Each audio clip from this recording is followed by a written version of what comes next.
মায়ের তো check up ছিল আগের শুক্রবার দিনকে।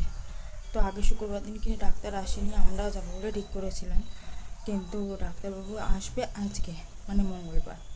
তো সেই জন্য যাচ্ছি। আমার শরীরটা ভীষণই খারাপ, কিন্তু তার মধ্যেও মার সঙ্গে যাচ্ছি। আর একটা নতুন ড্রেস পরেছি, এটা জুডিওতে গেছিলাম, জুডিও থেকে কিনেছিলাম। তো ভেবেছিলাম পুজোর সময় পরবো, কিন্তু পুজো অবধি আর অপেক্ষা করা হলো না, তার মধ্যেই আমার পড়া হয়ে গেল। তো সাজগোজটা একটু বেশিই হয়ে গেছে। তো যাই, বেরোই এবার। ওলা আসবে 5-10 মিনিট পরে, তারপরে যাবে। 2 দিন আগে আমি পার্লারে গিয়েছিলাম। তো পার্লারে গিয়ে আমি চুলটা কেটেছিলাম। তো চুলটা কাটতে গিয়েছে, চুলটা অনেকটা ছোটো হয়ে গেছে। তো এখন বাঁধলেও হয়, না বাঁধলেও হয়। তো যাই হোক, এখন বেরোবো, ডাক্তারের কাছে যাব, দেখি ডাক্তারবাবু কী বলে না বলে। আর তো এমনি ঠিকঠাকই আছে, এবার দেখা যাক। মাকে নিয়ে ডাক্তারের কাছে যাচ্ছি ঠিকই, কিন্তু আমার শরীর ভীষণ খারাপ। কারণ তার আগের দিনই আমার ভীষণ শরীর খারাপ করেছিল, এমনকি বারুইপুর হসপিটাল পর্যন্ত যেতে হয়েছিল। তো কী করব, মাও বলছে তুই যাবি না, কী করে হবে। তারপরে এসি গাড়ি, ঠান্ডা যদি লেগে যায় আরও সমস্যা। আর মা বসে আছে, মা এখন কেমন যেন রেগে যায়। আগে ছবি টবি তুললে খুশি হতো, এখন যখন দেখে ছবি তুলছি বা ভিডিও করছি কেমন রেগে যায়। তো যাই হোক, বয়সের তুলনায় সব কিছুই পাল্টে যায়, এটাই দেখছি। এখন এখন বাচ্চাদের মতো হয়ে গেছে একদম। যাই হোক, আমার শরীরটা একদম ভালো নেই, গায়ে চাদর দিয়েই রীতিমতো গেছি। আর জানি না কেন এই রাস্তাটা, মানে মা ব্রিজে ওঠার আগে আর উঠে নিচে নামার সময় রাস্তাটা আমার এত ভালো লাগে না, প্রত্যেকবার মনে হয় ভিডিও করি। আর ওই দূরে ওই যে ওগুলো দেখছেন, ওখানে তো মিলন মেলা হয়, সবাই জানেন। তো মা ব্রিজের মানে শুরু থেকে শেষ অবধি বেশি করে বাইকে গেলে পুরো ভিডিওটা করা যায়। এমনিতে তো খুব একটা ভালো ভিডিও করা যায় না গাড়ির মধ্যে, কিন্তু এমনি বাইকে বা অন্য কোনো রকমভাবে গেলে তখন পুরো ভিডিওটা করা যায়। তো যাই হোক, কাছাকাছি চলেও এসেছি, আর বেশিক্ষণ বাকি নেই। আমাদের বাড়ি থেকে ঠিকঠাক গেলেও 1 ঘন্টা 10 মিনিট মতো লাগে। ওটা তো সোমনাথ পণ্ডিত হসপিটালের উল্টো দিকে, আর প্রথমে যেটা দেখাতাম সেটা পিজি হসপিটালের উল্টো দিকে।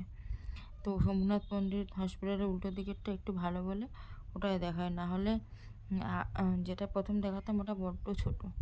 তো যাই হোক, কলকাতা দেখতে দেখতে যাচ্ছি, কারণ আমি জানি হয়তো 1-1.5 মাস পর ডাক্তারবাবু আবার যেতে বলবে।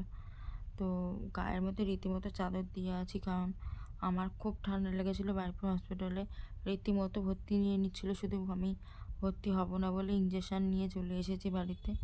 শরীরের অবস্থা এখনও যে ভয়েস ওভার দিচ্ছি, এখনও একদমই ভালো নয়, কিন্তু কি করব, সবই তো করতে হচ্ছে যতটা মানে সম্ভব আর কি। তো যাই হোক, চলে এসেছি বায়োহোমের ওখানে। আর মা এখানে বসে পড়ছে, মাকে বলছে ভেতরে চলো, মা বলছে না আমি এখানে বসি, ডাক্তারবাবু এলে ভেতরে যাব। তারপরে মাকে ধরে বেঁধে ভেতরে নিয়েও গিয়েছিলাম। তো এই যে ভেতরে মা দাঁড়িয়ে আছে। এই ভেতরটা খুব সুন্দর, বসার জায়গা টায়গাগুলো সব সুন্দর। আর একটা যেটা ছিল হলো পিজির উল্টো দিকে, ওটা একদম ছোট, বসার জায়গা নেই, কিছু নেই।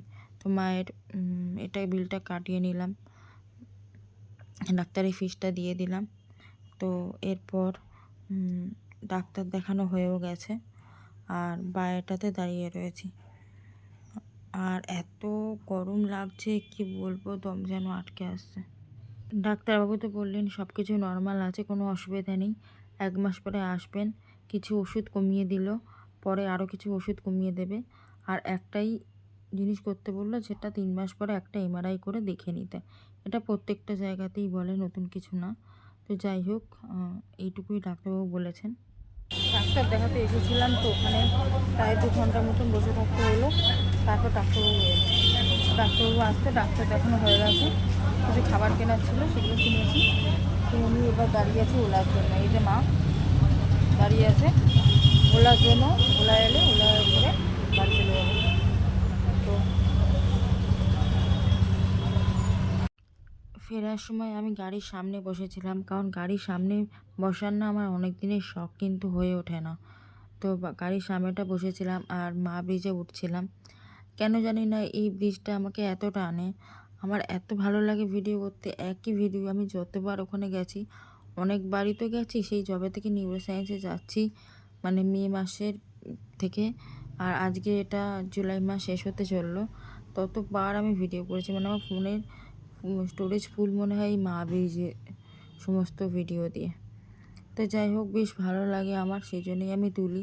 যদি এই ব্রিজটা হেঁটে কভার করতে দিতাম, আমি মনে হয় একটু হাঁটে শান্তি পেতাম, এত সুন্দর। এটা তো আর ফুট ব্রিজ না।